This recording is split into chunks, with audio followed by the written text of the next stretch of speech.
হযরত হাফিজ জি হুজুরের নাম ধরে, শাইখুল হাদিস আল্লামা আজিজুল হক সাহেবের নাম ধরে, মুফতি আমিনী সাহেবের নাম ধরে গালি দিত, তারা পাকিস্তানি রাজাকার, তারা পাকিস্তানি রাজাকারের ঘরের রাজাকার। পরিষ্কার ভাষায় বলতে চাই, একদিনের জন্য পাকিস্তান যাই নাই, পাকিস্তানের কোন চিল সাপ্পুর আমাদের পাসপোর্টে নাই, পাকিস্তানের কোনো ভিসা নাই, ইচ্ছা করলেই পাকিস্তান চলে যাইতে পারবো না। তার কারণ হলো আমার বাংলাদেশের বর্ডারের সাথে পাকিস্তানের বর্ডারের কোনো সংযোগ নাই। আজকে পরিষ্কার ভাষায় বলেছি, আমাদেরকে যারা পাকিস্তানি রাজাকার বলে গালি দিয়েছ, আমরা হলাম এদেশের দেশপ্রেমিক। তোমরা যারা আজকে বর্ডার পাস হয়ে চলে গেছো, তোমরা সবাই ইন্ডিয়ান রাজাকার।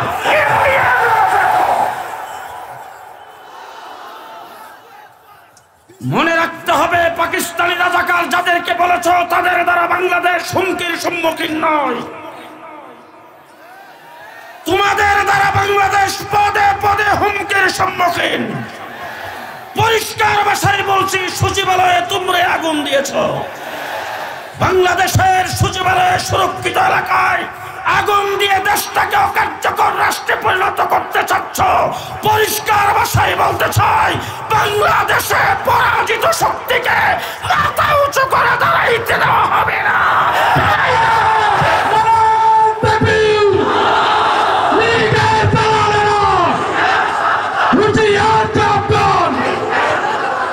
এই দেশ আমার, এই মাটি আমার। এই মাটির জন্য বারবার রক্ত আমরা দিয়েছি, বারবার রক্ত আমরা দিয়েছি। যে রক্ত আমরা দিয়েছি কেউ দিতে পারে না। আজকে আপনাদের সামনে পরিষ্কার ভাষায় বলছি, বিভিন্ন নেতৃবৃন্দ এখানে আছেন, বিএনপি নির্যাতিত হয়েছে, তাদের অনেককে ফাঁসির কাস্টে ঝোলানো হয়েছে, ক্রস ফায়ার দেওয়া হয়েছে, গুম করা হয়েছে, হাজার হাজার মামলা তাদের বিরুদ্ধে হয়েছে, হাজার হাজার কর্মীকে গ্রেপ্তার করে জেলখানার ভিতরে বৎসরের পর বৎসর রেখেছেন। অধিক পরিমাণে নির্যাতিত জামাত বিএনপি হয়েছে, কিন্তু আপনাদের 17 বৎসরের নির্যাতন একত্রিত করলে আমার শাপলা চত্বরের এক রাত্রির সমান হবে না। এক সাগর রক্ত শাপলা চত্বরে আমরা দিয়েছি। এদেশের মাটির জন্য আমাদের দরদ আছে না নাই? আমরা এদেশেরই সন্তান, বন্যার পানিতে ভেসে আসি নাই। আমরা এদেশের ঘর জামাই নয়, আমরা এদেশে মামুর বাড়ির বাদাইম্মা থাকি না, এদেশেরই সন্তান আমরা, ঠিক না বেঠিক? সুতরাং দেশ যেইভাবে রক্ষা করতে হবে, ইসলাম যেইভাবে রক্ষা করতে হবে, ইসলামের উপর যদি কোনো আঘাত আসে, আমার বুজুর্গানে দিন যেমন কাউকে ছেড়ে দেয় নাই, আজকে তারা কবরে চলে গেছেন, তাদের উত্তরসূরি হিসাবে বাংলাদেশে অন্তর্বর্তীকালীন সরকার ক্ষমতায় আছে, প্রশাসন আছে, বাংলাদেশে নির্বাচিত সরকার আসবে। ইসলামের বিরুদ্ধে কেউ টু শব্দ করলে কাউকে ছেড়ে দেওয়া হবে না, কাউকে ছেড়ে দেওয়া হবে না।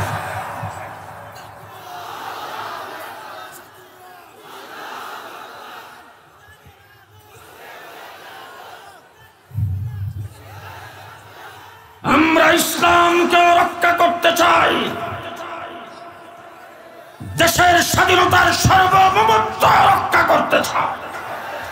আমাদের বিশ্বাস, দেশ থাকলে ইসলাম থাকবে।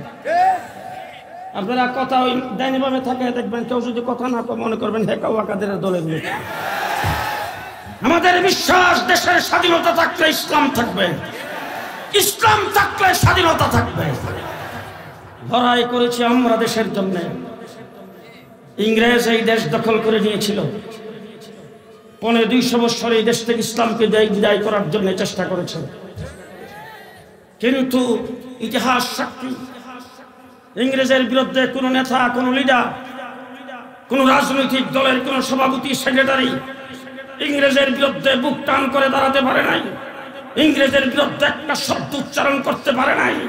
ইংরেজের বিরুদ্ধে সর্বপ্রথম লড়াইয়ের ঘোষণা যদি দিয়ে থাকে, একজন মৌলবী দিয়েছেন, তার নাম শাহ আব্দুল আজিজ মুহাদ্দিস দেহলভী রাহমাতুল্লাহ।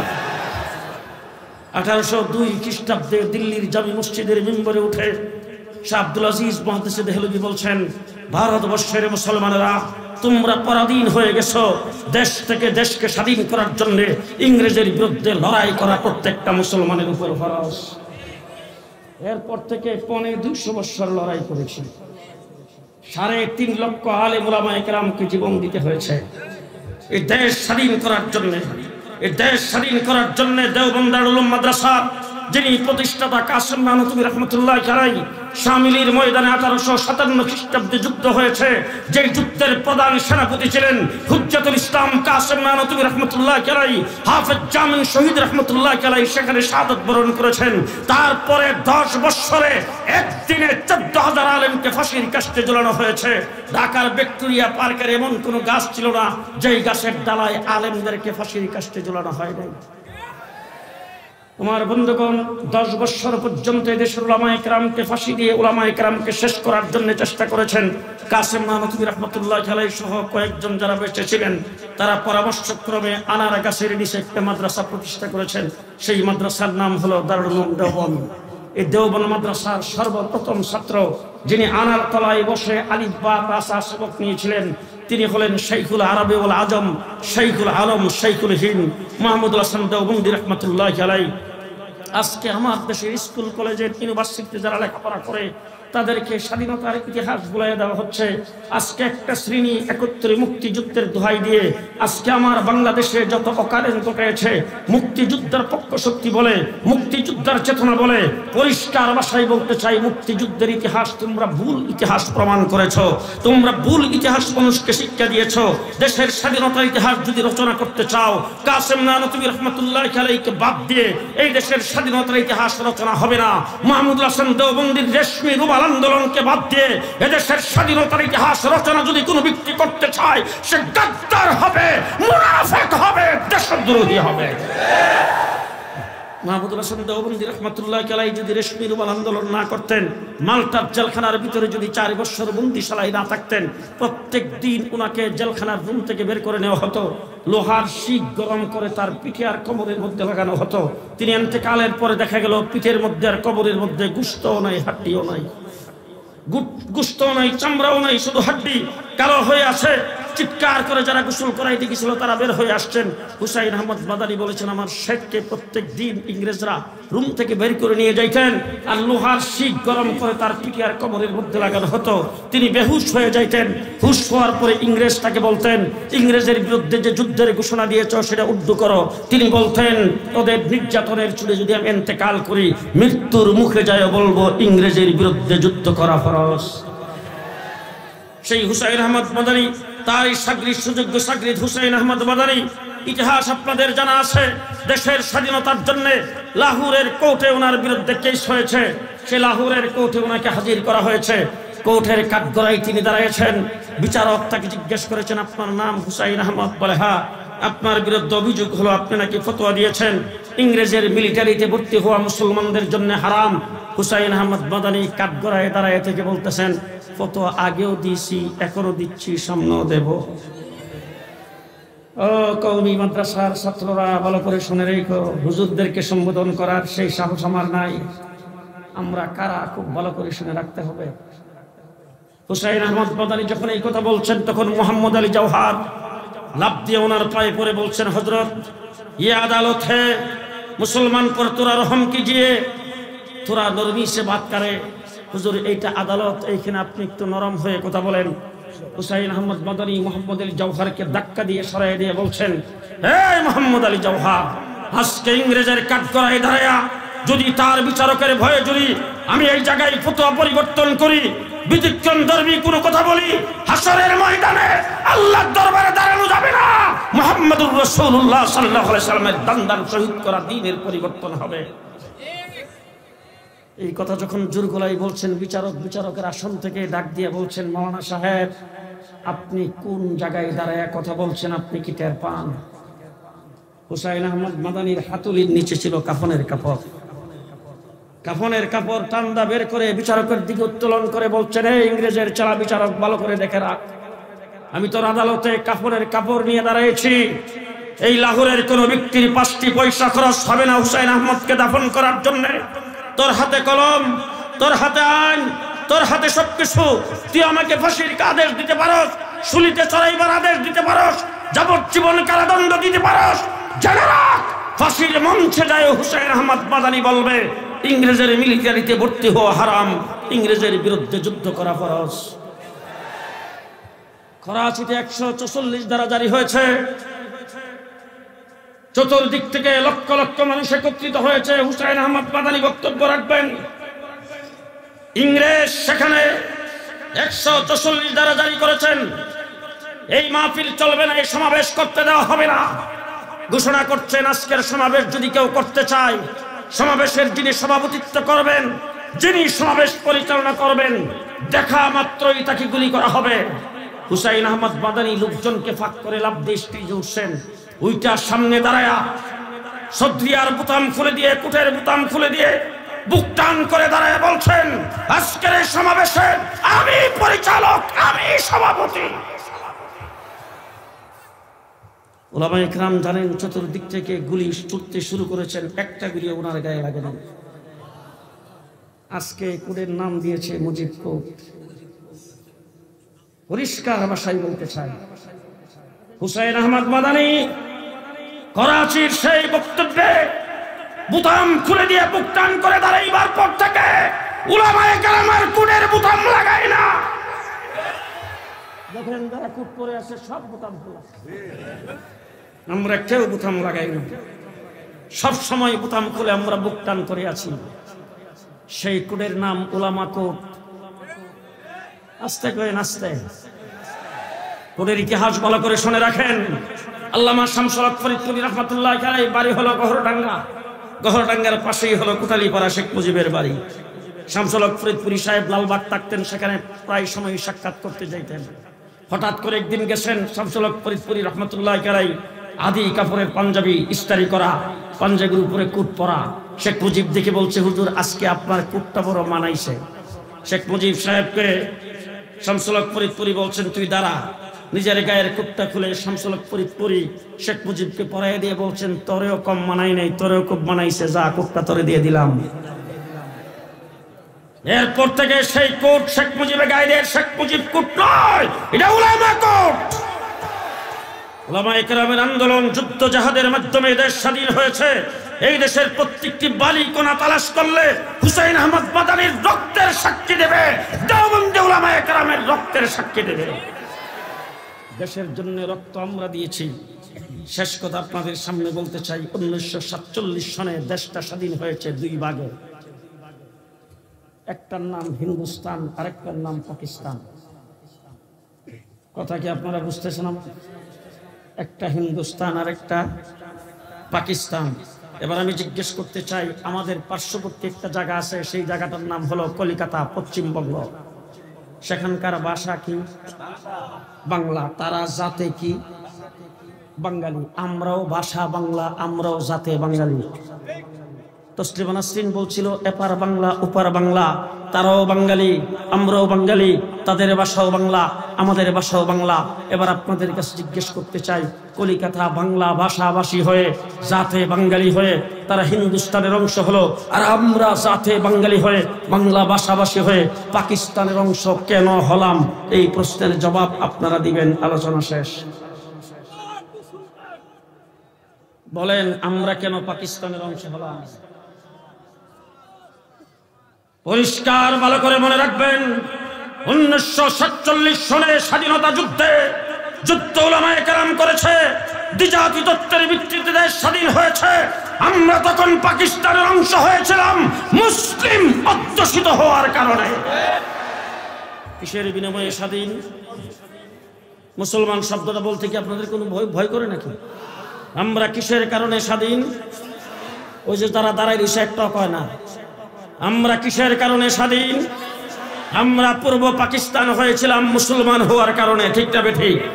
এবার পশ্চিম পাকিস্তানিরা যখন আমাদের অধিকারের উপর হস্তক্ষেপ করেছে, আমাদেরকে জুলুম অত্যাচার করেছে, তারা যখন আমাদের উপর নিপীড়ন চালাইছে, 7.5 কোটি বাঙালি অস্ত্র ধরে আমরা 71 মুক্তিযুদ্ধ করে 9 মাসে দেশ স্বাধীন করেছি।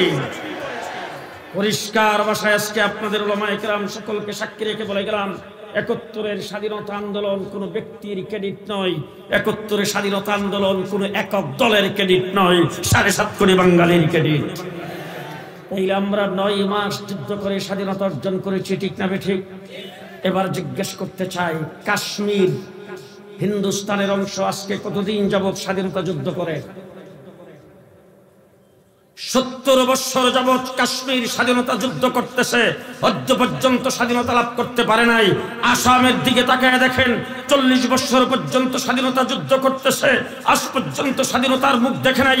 ত্রিপুরার দিকে তাকায় দেখেন, দীর্ঘদিন যাবৎ স্বাধীনতার আওয়াজ তুলতেছে, আজ পর্যন্ত স্বাধীনতা অর্জন করতে পারি নাই।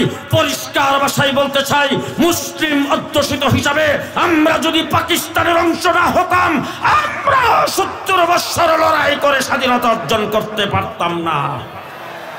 তাহলে আমাদের স্বাধীনতার মূলে কি? মূলে হলো ইসলাম, ঠিক না ঠিক? আমাদের স্বাধীনতার মূলে কি? মূলে হলো ইসলাম। আমরা যে ইসলাম পেয়েছি সেই ইসলাম মুহাম্মদুর রাসূলুল্লাহ সাল্লাল্লাহু আলাইহি ওয়াসাল্লাম তাইফের জমিনে রক্ত দিয়ে, উহুদের লড়াইয়ে দান শহীদ করে, আল্লাহর নবীর আপন চাচা আমির হামজার লাশটাকে টুকরা টুকরা করে ইসলামের গোড়ায় রক্ত ঢালার পরে আজকে শেরপুর পর্যন্ত ইসলাম আগমন করেছে। গোটা পৃথিবীতে ইসলাম চলছে। আমার নবী সাল্লাল্লাহু আলাইহি ওয়াসাল্লাম দুনিয়ার থেকে চলে গেছেন, কিয়ামত পর্যন্ত আর কোনো নবী আসবে না। ইসলামের কমপ্লিট ব্যবস্থা কিয়ামত পর্যন্ত থাকবে। সামান্যতম কোনো কাটছাট হবে না। ইসলামের ভিতর থেকে কেউ কোনো কিছু বের করে নিতে পারবে না। ইসলামের ভিতরে কেউ কোনো কিছু ঢুকাইতে পারবে না। ইসলাম যেইভাবে রাসূল রেখে গেছে সেইভাবে 1450 বছর পর্যন্ত আছে, কিয়ামত পর্যন্ত থাকবে, ঠিক না বেঠিক? তার মধ্যে কোনো এদিক সেদিক, কোনো প্রকার পরিবর্তন, জমানার পরিবর্তন হবে, ইসলামের পরিবর্তন, যুগের পরিবর্তন হবে, ইসলামের পরিবর্তন, ঘরবাড়ির পরিবর্তন হবে, ইসলামের পরিবর্তন, শহর বন্দরের পরিবর্তন হবে, ইসলামের পরিবর্তন। এই জন্য দৃষ্টান্ত স্বরূপ অনেক সময় বলে থাকি, আজকের থেকে 50-55 বছর আগে বক্তব্য যখন লেখাপড়া করতাম, তখন কারি সাহেব আমাদেরকে শিক্ষা দিত, টাট্টিতে যাওয়ার সময় সর্বপ্রথম বাম পাও দিয়া যাইতে হইবে। কোথায় যাওয়ার সময়? টাট্টি। টাট্টি তো বোধহয় টাইলস লাগানো, ঘরের সঙ্গে অ্যাটাচ না, খালের পার, জঙ্গলের ভিতরে, কলা পাতার বানানো সলার শট, দুর্গন্ধ তো নাই, মলমূত্র দেখা যায় না তো। সেখানে যাওয়ার সময় কোন পাও? কিছুদিন পরে টাট্টি হয়ে গেছে ল্যাট্রিন, এর কিছুদিন পরে হয়ে গেছে টয়লেট, তারপর হয়ে গেছে বাথরুম, বর্তমানে ওয়াশরুম। খালের পারে রয়েছে তো ওয়াশরুম, কি খালের পারে আছে? কলা পাতার বানানো রয়েছে নাকি বেডের কিনারে? জি, বেডের সঙ্গে একটা 20 বাই 24 ফিট রুমটা টাইলস দিয়ে সাজাইছেন, মাত্র 1.5 লাখ টাকা খরচ হয়েছে। ওয়াশরুমে 5 লক্ষ টাকা, জীবাণু মুক্ত সুগন্ধযুক্ত টাইলস। এবার জিজ্ঞেস করতে চাই, ও মানে টাট্টিতে যাওয়ার সময় কোন পাও? জি, এখন ওয়াশরুমে যাওয়ার সময়, জি, দোয়ার মধ্যে বোধহয় একটু পরিবর্তন হয়েছে না? টাট্টিতে যাওয়ার যেই দোয়া, ওয়াশরুমে যাওয়ার একই দোয়া। টাট্টি ওয়াশরুমে পরিণত হয়েছে। দ্বীন ইসলামের বিধানের কোনো পরিবর্তন? জি, জামানা স্মার্ট হয়েছে, ডিজিটাল হয়েছে, আধুনিক হয়েছে, মডার্ন হয়েছে, ইসলামের বিধানের কোনো পরিবর্তন হয় নাই। 1450 বছর পর্যন্ত ইসলাম আছে যেইভাবে, কিয়ামত পর্যন্ত থাকবে সেইভাবে। এই দ্বীন ইসলামের ভিতরে কেউ কোনো কিছু ঢুকাইতে, দ্বীন ইসলাম থেকে কেউ কোনো কিছু বের করতে পারবে না। এই যেন দ্বীন ইসলামের ভিতরে কেউ যেন কোনো কিছু ঢুকাইতে না পারে, দ্বীন ইসলাম থেকে কেউ যেন কোনো কিছু বের করতে না পারে। এই জন্য দ্বীন ইসলাম কমপ্লিট। মুহাম্মদুর রাসূলুল্লাহ সাল্লাল্লাহু আলাইহি ওয়াসাল্লাম কমপ্লিট দ্বীন আমাদের কাছে রেখে গেছে। ইসলামের মধ্যে কোনো কিছু ঢুকানো যাবে না, ইসলাম থেকে কোনো কিছু বের করা যাবে না। যেইভাবে আসে সেইভাবেই যেন থাকে। কেউ যদি বের করতে আসে, কেউ যদি ঢুকাইতে আসে, তাকে বাধা দেওয়া রাখবে কিনা? সবাই বলতে হবে, তাকে বাধা দেওয়া লাগবে কিনা? কেউ যাতে কোনো কিছু ঢুকাইতে না পারে এই জন্য পাহারাদারের কোনো দরকার নাই তো। কেউ যাতে কোনো কিছু বের করতে না পারে এই জন্য পাহারাদারের দরকার নাই তো। পরিষ্কার ভাষায় বলছি, দ্বীন ইসলামের ভিতরে কেউ যেন কোনো কিছু ঢুকাইতে না পারে, দ্বীন ইসলাম থেকে কেউ যেন কোনো কিছু বের করতে না পারে। এই জন্য আল্লাহ পাক বর্তমান আসমানের নিচে জমিনের উপরে উলামায়ে দেওবন্দকে দ্বীন ইসলামের পাহারাদারের দায়িত্ব দিয়েছেন। আমরা দ্বীন ইসলামের পাহারাদার। আপনাদের তেরা বাজারে কি পাহারাদার আছে? জি, এখন পাহারাদার যদি দেখে সুর আইসে ফ্যান সুট টাই পরা, ফ্যান সুট টাই পরা দেখলে কি ছেড়ে দিবে? জি ঠিক আছে বাদ দিলাম। আইসে মাথায় পাগড়ি, মুখে লম্বা দাড়ি, চেহারা খুব সুন্দর, গায়ে লম্বা জামা। জি জি খুব ভালো করে মনে রাখেন, মির্জা গোলাম কাদিয়ানী আসছে, মাথায় পাগড়ি, চেহারা সুন্দর, গায়ে লম্বা জামা, মুখে লম্বা দাড়ি। উলামায়ে দেওবন্দ বলছেন চোর আর ডাকাত। একজন ব্যক্তি আসছে, সাহাবায়ে কেরামের সমালোচনা করেছেন, নবীদের সমালোচনা করেছেন, সেন সুটটাই পরা। উলামায়ে দেওবন্দ বলছেন চোর আর ডাকাত। মৌলানা ইলিয়াস রহমাতুল্লাহ আলাইহির বংশে জন্মগ্রহণ করে মৌলানা সাদ সাহেব আসছে, নবীদের সমালোচনা করে, কোরআনের শরীয়তের বাহিরে কথা বলে। উলামায়ে দেওবন্দ বলছেন চোর আর ডাকাত। ঠিক না ঠিক? আমরা দ্বীন ইসলামের পাহারাদার, আমরা দ্বীন ইসলামের ইসলামী শরীয়তে নতুন কাউকে কিছু ঢুকাইতে চাইলে পাহারাদারি করা লাগবে কিনা? কেউ যদি কোনো কিছু বের করতে চায় পাহারাদারি করা লাগবে কিনা? মুহাম্মদুর রাসূলুল্লাহ সাল্লাল্লাহু আলাইহি ওয়াসাল্লামের ইসলামী শরীয়ত আমাদেরকে শিক্ষা দিয়েছেন, যত নবী আল্লাহ দুনিয়াতে প্রেরণ করেছেন সমস্ত নবী বেগুনাহ মাসুম। এই বলতে হবে সবাই, সকল নবী বেগুনাহ, কোন গুনাহগারকে আল্লাহ নবী বানাই নাই। গুনাহগার নবুতি মঞ্চে বসতে পারে না। ঠিক না ঠিক? সমস্ত নবী বেগুনাহ মাসুম। মাওলানা সাদ সাহেব বলছেন হযরতে মূসা আলাইহিস সালাম দাওয়াতের কাজ বাদ দিয়ে তৌরাত কিতাব গ্রহণ করার জন্য আল্লাহর ডাকে তিনি তুর পাহাড়ের নিকটে চলে গেছেন।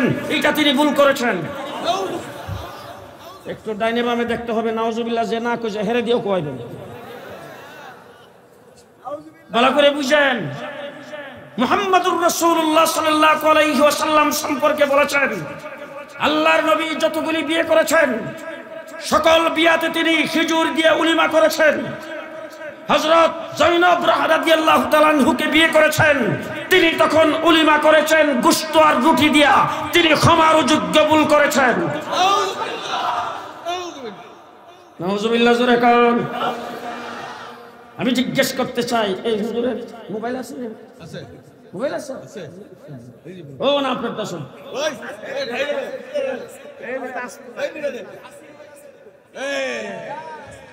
আচ্ছা এখন আমি এশার নামাজ পড়ে আসছি, মোবাইল কিন্তু আমার পকেটে। মোবাইল কই? আমার পকেটে। দেওবন্দ দারুল উলুম মাদ্রাসার বর্তমান যিনি মুহতামিম, উনার সাথে জামালপুর আসছে হেলিকপ্টারে। হেলিকপ্টারে উঠে উনি মোবাইল দেখে কোরআন তেলাওয়াত করতেছেন।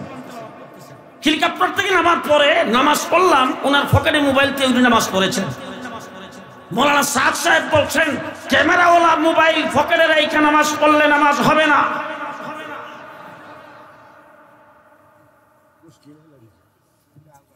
কি ঘটনা? কি ঘটনা? মৌলানা সাদ সাহেব বলছেন মাদ্রাসায় পড়াইয়া মসজিদে ইমামতি করে যারা বেতন গ্রহণ করে তাদের উপার্জন বেশ্যার উপার্জনের চাইতেও খারাপ। ঘটনা কি? আমার বাংলাদেশে মক্তব শিক্ষা ভারত উপমহাদেশে দেওবন্দি উলামায়ে কেরাম চালু করেছেন। প্রত্যেক দিন সকালবেলা আমরা যখন ছোট ছিলাম তখন দেখেছি মুসলমানের সন্তান মক্তবে যাবে না, কল্পনাও করা যায় না।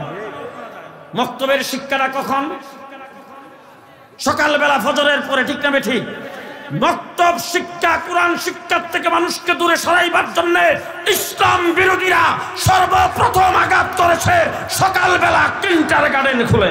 কিন্ডারগার্টেন খুলে যখন এই দেশে মক্তব শিক্ষাকে শেষ করতে চেয়েছে, আলহামদুলিল্লাহ সুম্মা আলহামদুলিল্লাহ আমাদের উলামায়ে কেরাম পদক্ষেপ নিয়েছেন, মক্তবের সাথে কিন্ডারগার্টেন লাগাই দিয়েছেন।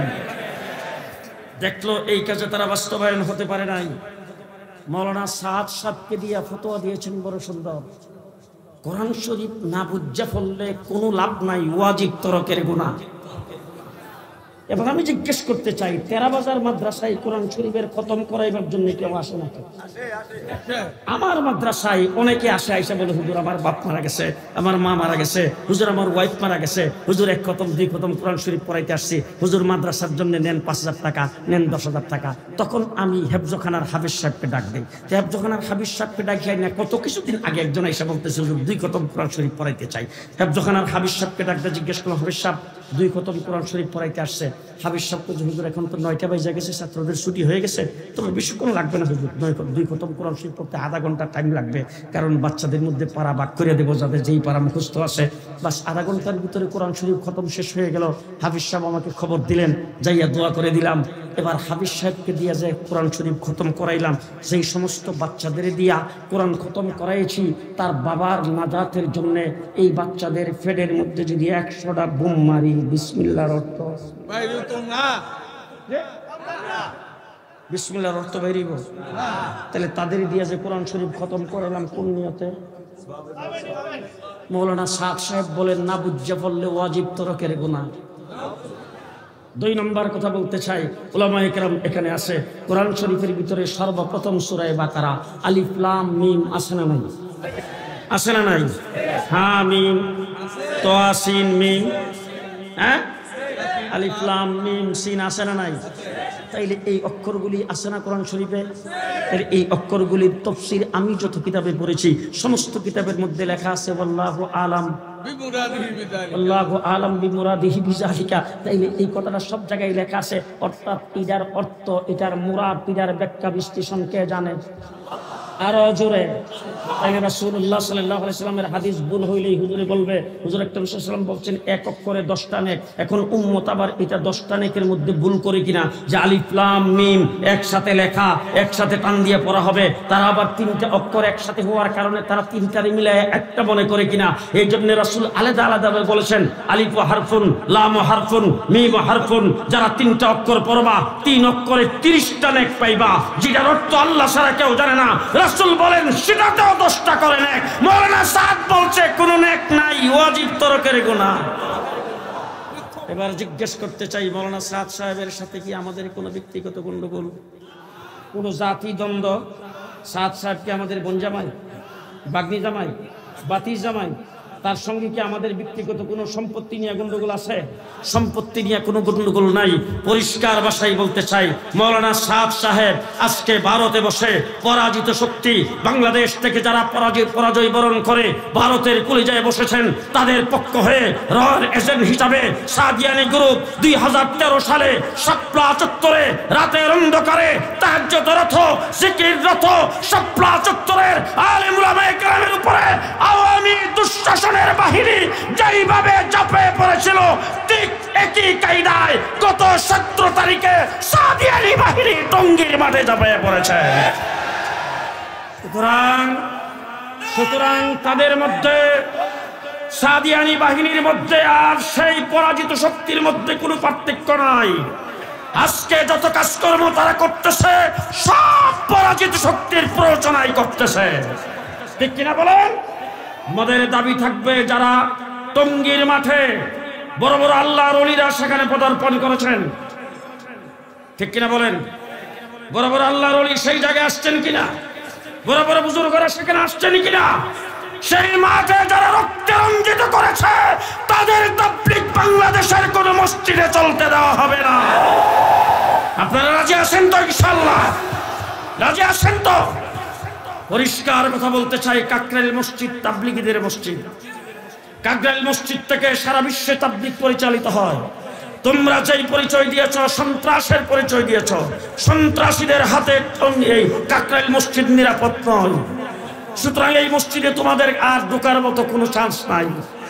2 নম্বর শেষ কথা বলতে চাই, ভালো করে মনে রাখেন, টঙ্গী ইজতেমার মাঠ, এখানে তাবলীগের বিশ্ব ইজতেমা হয়, গোটা পৃথিবীর লোকজন এখানে অংশগ্রহণ করে। সে ইজতেমার মাঠে উলামায়ে কেরামের দ্বারা নিয়ন্ত্রিত, মজলিসে শুরার দ্বারা পরিচালিত যেই তাবলীগ চলে, সেটারই ইজতেমা হবে। সাদিয়ানি বাহিনীর কোনো ইজতেমা মাঠে হবে না। আপনারা রাজি আছেন তো? ইনশাআল্লাহ রাজি আছেন তো? ইনশাআল্লাহ। শেষ কথা বলবো, যারা রক্ত জড়িয়েছেন যারা এই সন্ত্রাসের সাথে জড়িত অনতি বিলম্বে তাদেরকে গ্রেফতার করে বিচারের সম্মুখীন করা হোক। আপনারা রাজি নাই? রাজি আছেন আপনারা? শেষ কথা বলবো, সন্ত্রাসের দায়ে যদি ছাত্রলীগ নিষিদ্ধ হতে পারে, সাদিয়ানি গ্রুপ বাংলাদেশে নিষিদ্ধ ঘোষণা করতে হবে। রাজি থাকলে হাত উঠে দেখান। মনে থাকবে আপনাদের, মনে থাকবে আপনাদের। শেষ কথা আপনাদের সামনে বলতে চাই, দেশটা মুসলমানের দেশ। দেশটা কার দেশ? দেশের স্বাধীনতায় আমাদের অংশগ্রহণ আছে না নাই? স্বাধীনতা প্রেমিক আমরা কিনা? আমরা স্বাধীনতার পক্ষ শক্তি কিনা বলেন? আর জোরে কোন?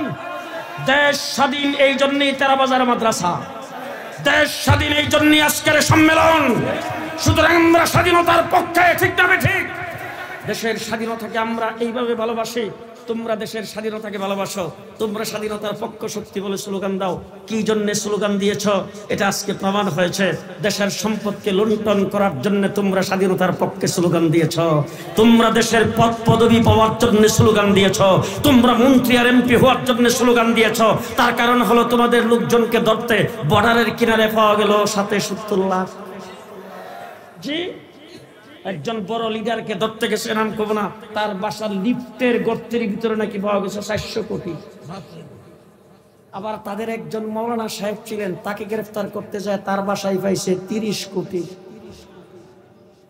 হাহা, দেশটাকে লুণ্ঠন করেছ, তলাবিহীন জরিতে পরিণত করেছ বাংলাদেশ। আজকে অন্তর্বর্তীকালীন সরকারকে অকার্যকর করার জন্য সচিবালয়ে আগুন জ্বালিয়েছ। পরিষ্কার অন্তর্বর্তীকালীন সরকারকে বলতে আরো শক্ত হইতে হবে। পরাজিত শক্তি মাটির নিচ থাকলে তাকেও সেখান থেকে ধরে আনতে হবে। ভারতকে বলবো কথাবার্তা বলতে সাবধান। 16 ডিসেম্বর মোদী সাহেব বলেছেন হিন্দুস্তানের বিজয়। মিস্টার মোদী সাহেব, বাংলাদেশ নিয়ে কথা বলার আগে একটু আফগানিস্তানের দিকে তাকাইবেন। বিশ্বের সবচেয়ে বড় পরাশক্তি আমেরিকাকে প্যাম্পাস পরায় ছেড়ে দিয়েছেন। আপনারও দুটি সামলায় রাখেন। পরিষ্কার বলবো, দুটি সামলান। বাংলাদেশ নিয়ে চোখ তুলে তাকাবেন, আপনাকেও প্যাম্পাস পরায় ছেড়ে দেওয়া হবে। দেশ আমার, এ মাটি আমার। আপনার রাষ্ট্র অনেক বড়, আপনার পেটের ভিতরে আমরা। আপনার দেশের জনসংখ্যা বেশি, আপনার দেশের সৈন্য সামন্ত বেশি, আপনার অস্ত্র বেশি, শক্তি বেশি। সেইটা দেখার টাইম আমাদের নাই। তার কারণ হলো আমরা বদরের 313 জনের উত্তরসূরি, আমরা উহুদের 750 উত্তরসূরি, আমরা মুসলমানদের উত্তরসূরি। সুতরাং ওইটা দেখার টাইম আমাদের নাই। তোমার শক্তি বেশি না কম? হিন্দু ভাইদেরকে বলবো, বাংলাদেশে সহাবস্থান করছেন। আমার আদালত পাড়ায় চট্টগ্রামে একজনকে জবাই করে হত্যা করেছেন। যদি আমরা সহিংস হতাম, আমাদের মধ্যে যদি সাম্প্রদায়িক সম্প্রীতি না থাকতো, পরিষ্কার ভাষায় আল্লাহর উপর ভরসা করে বলছি, 1 ঘন্টার ভিতরে বাংলাদেশে একটা হিন্দুও থাকতে পারত না। কিন্তু আমরা আপনাদেরকে নিয়ে সহাবস্থানে আছি। নাগরিক সুবিধা আপনারা পাবেন, আপনারা দেশে পূজা করবেন, নির্দ্বিধায় করবেন। আপনাদের দিকে চোখ তুলে তাকাতে কাউকে দেব না। দেশ যখন স্বাধীন হয়েছে, আমরা আপনাদের মন্দির, আপনাদের স্থাপনা পাহারা দিয়েছি, কওমি মাদ্রাসার ছাত্ররা পাহারা দিয়েছে। সুতরাং আপনারা দেশে থাকবেন, আপনারা দেশে থাকবেন স্বাধীনতা প্রেমিক হয়ে, সার্বভৌমত্বের প্রেমিক হয়ে, মুসলমানদের সাথে সহাবস্থান করে থাকবেন। তবে ইসকনের ফাঁদে যদি পা দেন, আওয়ামী দূষকদের ফাঁদে যদি পা দেন, একজনকেও ছেড়ে দেওয়া হবে না।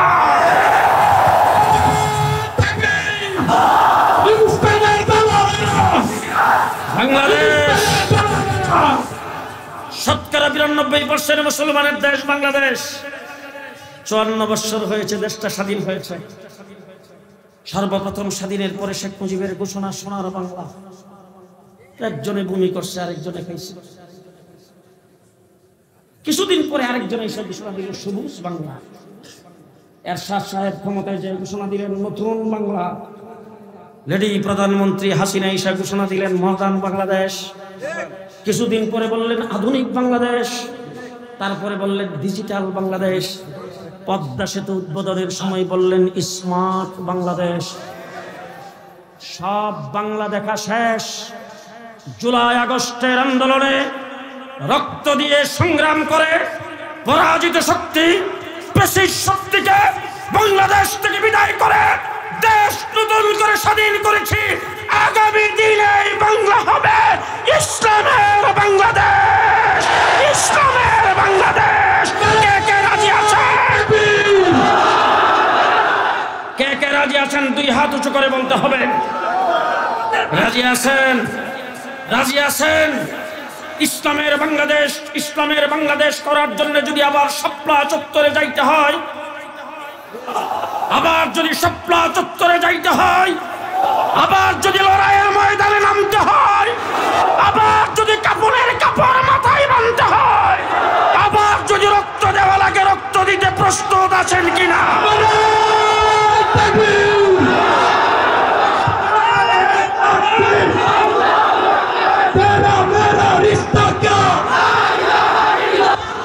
আরো আসতে সকল ক্ষমতার উৎসকে আঙ্গুল উঁচা করে বলতে হবে সকল ক্ষমতার উৎসকে। সুতরাং বাংলাদেশে সকল ক্ষমতার উৎস জনগণের স্লোগান আর হবে না। সকল ক্ষমতার উৎস একমাত্র আল্লাহ। সংবিধানের প্রথমে আল্লাহর উপর আস্থা ও বিশ্বাস কায়েম করতে হবে। মক্তব থেকে প্রাইমারি থেকে শুরু করে ইউনিভার্সিটি লেভেল পর্যন্ত সর্বস্তরে দ্বীনি শিক্ষা প্রত্যেকটা মুসলমানের জন্য বাধ্যতামূলক করতে হবে। নাসরুম মিনাল্লাহ, ফাতহুন করিম, ওয়াবাশশিরিল মুমিনিন। আসসালামু আলাইকুম ওয়া রাহমাতুল্লাহি ওয়া বারাকাতুহু।